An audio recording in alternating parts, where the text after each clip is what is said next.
This is another wall, it's actually part of the international wall in West Belfast.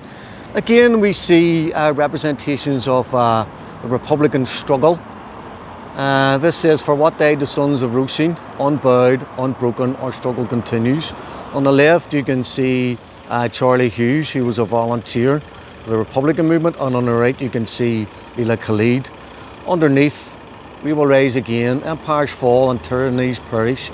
We will rise again." James Connolly, the leader of the Irish Citizens Army in 1916, that fought in the rebellion in Dublin.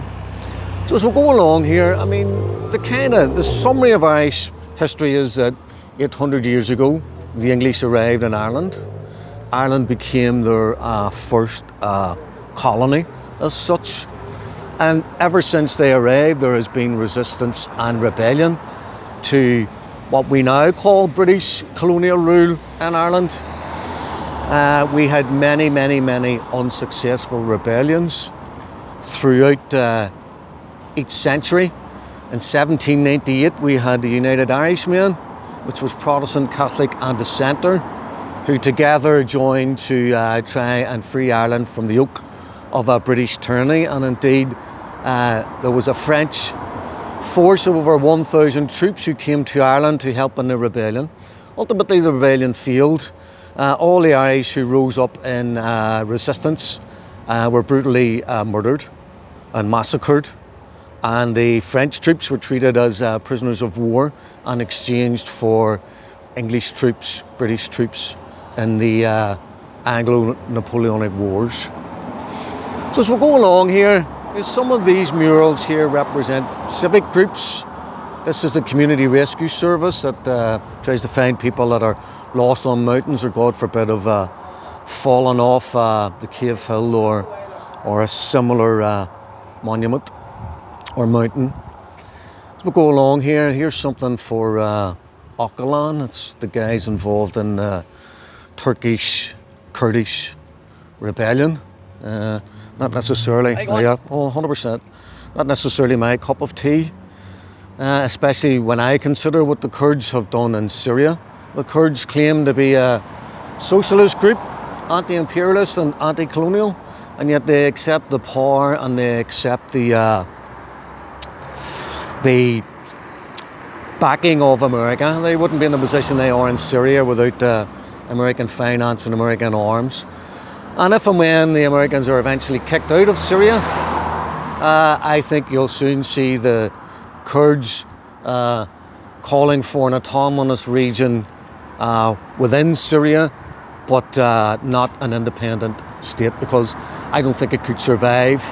I don't see how people who claim to be socialists can then accept the wherewithal and armaments from the biggest imperialist country in the world, the biggest financer of world wars.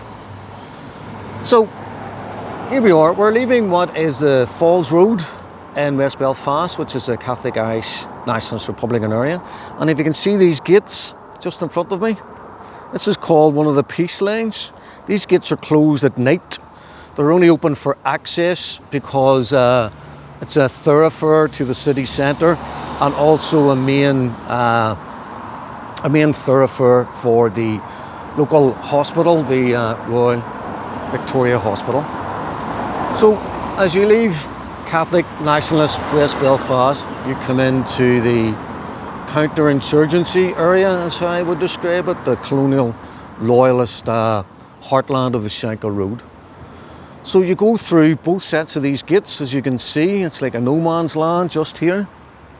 And when you get through the other side, you will then see kind of loyalist, unionist, paramilitary murals on the walls. So it's an expression of their political identity. So we'll maybe just stay here because the camera gets a better view of being across the road. So here we are, Shankill Road, Gusty Spence. He's an expired loyalist terrorist. There's the Red Hand of Ulster, one of the paramilitary groups. And then here it becomes part of the Ulster Protestant connection with the British Army and the different how would you describe it? The different scenarios and campaigns over the years. This is a memorial to the First World War, where 100,000 Irishmen also joined the British Expeditionary Forces. They went to fight so that little countries like Belgium didn't live under the yoke of German imperialist control. Somehow they seem to forget that Britain asked them to help free Belgium so that the Belgians didn't have to live under a foreign flag, speak a foreign language, and give their money to a foreign exchequer, which is exactly what we in Ireland were doing in 1814. We had the British flag flying over Dublin Castle. We had the English language imposed upon us, and our taxation was going to London, and from London it was being partially returned. So we were ruled from Westminster, both financially, militarily and politically.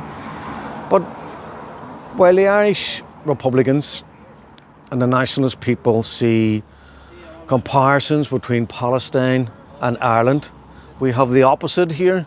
We have this pro-unionist, loyalist rump that sees Israel and the likes of South Africa as kind of fellow victims of rebellion and disloyalty. So this man here is Lieutenant Colonel Henry Patterson, DSO, Distinguished Service Order. He was born in Ballymahon, Westmeath, now Longford, County Ireland, to a Protestant father, Catholic mother. Joined the British Army and travelled. He was involved in the Boer War. He was in Kenya and other places. So a colonial imperialist military officer who spent his time subjecting the people of other countries to British foreign colonial rule. And as you come right to the end of this is about how Patterson was involved in the kind of the Jewish battalions that were in the British Army in the First and the Second World War, which eventually led to the establishment of Israel on the 14th of May 1948, and a Nakba which saw 750,000 Palestinians expelled from their ethnic homelands in the ethnic cleansing by the Zionist people who previously were called the terrorists of the Stern Gang. He was reinterred in Tel Aviv. It says, in all of Jewish history, we have never had a Christian friend as understanding and devoted. So that's all you need to know about Colonel Patterson. The fact that he was a devoted Zionist, the fact that he had a proven record in subjecting and subduing and oppressing people in their own lands. It's no surprise that he found favour and political credibility with the Zionists, who in turn decided to ethnically cleanse Palestine for their own political fulfilment of their biblical prophecy. Although it's well known that the early Zionists were secular, and that the ones that came after that weren't religious, although Israeli society has moved further and further to the right as time has gone by.